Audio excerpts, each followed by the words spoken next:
Ladies and gentlemen, boys and girls, species around the multiverse, welcome to episode 4 of the Geek Syndicate VidCast. We are here bringing the sass back to geekdom. I am Monts.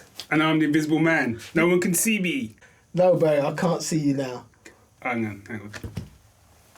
See, he can't see me. No, I can't see you. you. He can't see me. But oh, I'm here. God. I'll use my powers for good. Have I'm no so geekdom. tired. I'll use my powers for good. Hang on, Dave. We haven't got time to waste. Hang on. Right, I'm back. Let's go. Right. I just don't know. So, essentially, I'm going to start by talking about DC Comics' Young Animals Imprint. Have you heard about it? Is this... It's not Manimal.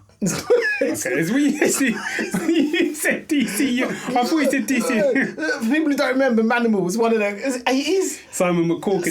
Yeah, and his veins used to like pop and stuff. It was disgusting. And then he had the power to, much like my invisibility. He had the power to change into any animal he wanted, but yeah, the budget could only stretch to 4. Like a Manimal.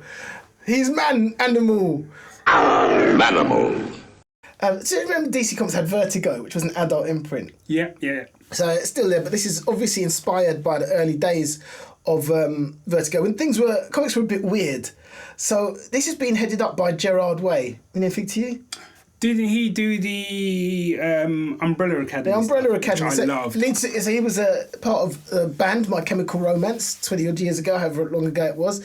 He did the Umbrella Academy, which I loved. What I loved about it reminded me of Grant Morrison's Doom Patrol from back in the day. Which I've never read any Doom Patrol, so if it is like that, I might have to check that out then. It's awesome. It was awesome. It was just weird. It was very left of centre. Gerald Way, in interviews, has said he's been really inspired by Doom. He loved that back in the day, so that's obviously inspired the Umbrella Academy a lot.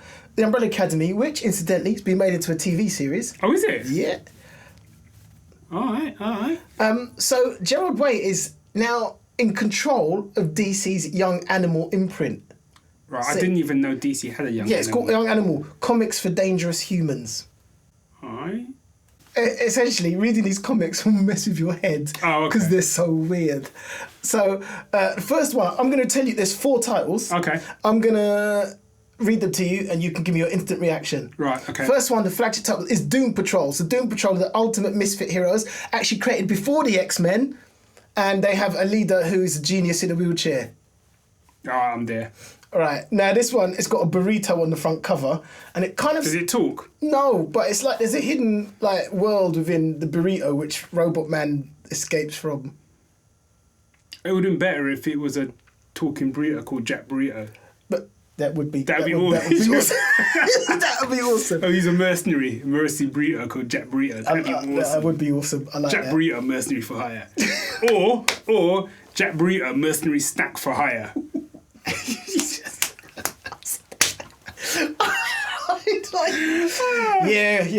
We were watching TV in the 80s. Every so often. Yeah. I don't even know how to describe it. I read the first issue. I have no idea what happened, and I loved it. Oh, really? Yeah, it's just weird, man. Okay. I got a clue. All right, next one. Next one. Shade the Changing Girl. An alien takes over the body of a 16-year-old bully and must face the challenges of being a stranger in a foreign land, plus the consequences of a life she didn't live. Star Wars moving target writer Cecil Castellucci and artist Marley Zaccone explore themes of madness, alienation, and the bizarre in this sci-fi thriller with covers by Betty Cloonan. Is that something you would pick up or not? I would. I'm still on Jack Burrito, mercenary snack for hire, but you know. This one, I guarantee you will pick up. Music's going to be a pulp, isn't it? Right. Cave Carson has a cybernetic eye. Stop.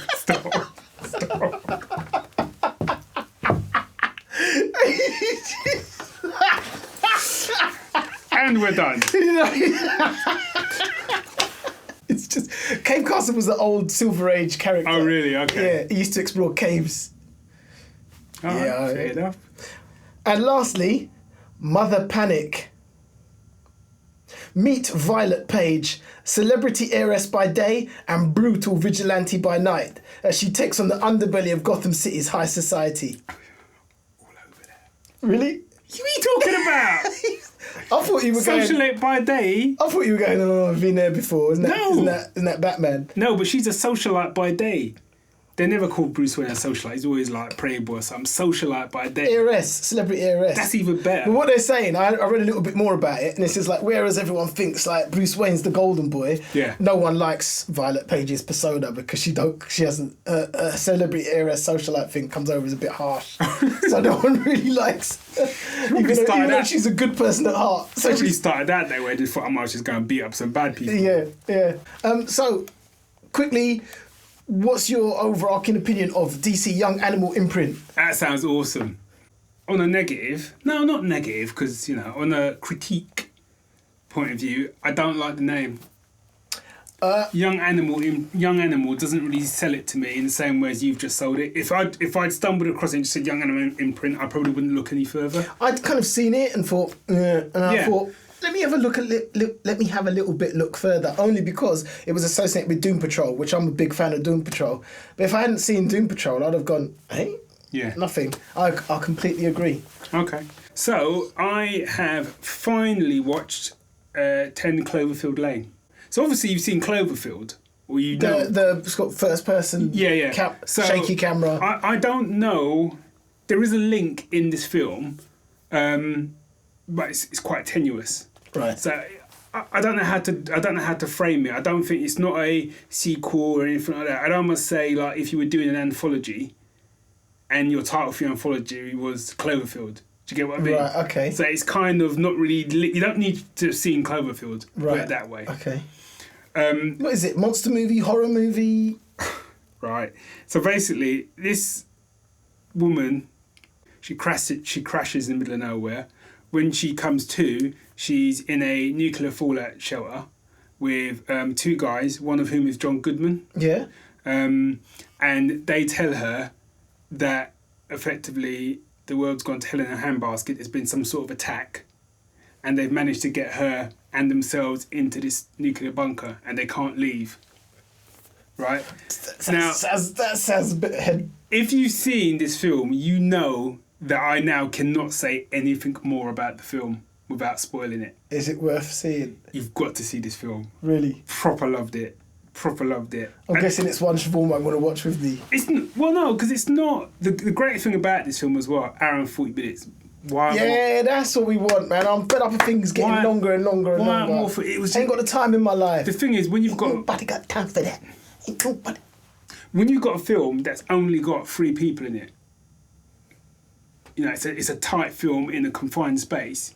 Straight off, it can't. In my head, it can't be 2 hours. Because you're gonna start to lose tension. Yeah. The tension in this film once was just like, you know what I mean, all the way through. Obvious conclusions. You know, it's this whole thing of like, did this happen, or are they lying to her? That's effectively. And that question gets answered, but that's one of many questions. You know. What happened to your arm? Were you trying to escape? I was trying to get in. What was that? Quiet. How do you know that this is real? And it was brilliant. Performances from all of them were brilliant. Okay. I can't recommend this film enough. If you've seen Cloverfield, you may go into it expecting something different, but I would say stick with it. I think it's a really tight all right then. Thriller. Sounds good. Is it on any of the platforms? I got this off my Virgin TV. Okay. I'll pay on demand. So it's out now. I don't think it's only out to sort of like say rent buy on like buy as an on demand movie. It's not like on Amazon or Netflix. Do you know what I mean? But it's going down that road. It won't be long, I reckon. So what's it called? 10 Cloverfield Lane. 10 Cloverfield Lane. 10 Cloverfield Lane. DC's Young Animals Imprint. Cave Carson has a cybernetic eye. What I was going to say as well is, once again, a big thank you to everyone who has supported us on Patreon, which has made these lovely videos, well, lovely from my point of view, you might hate them, possible. So a big thank to you guys as well. Please keep the dosh rolling so we can do more of these vids.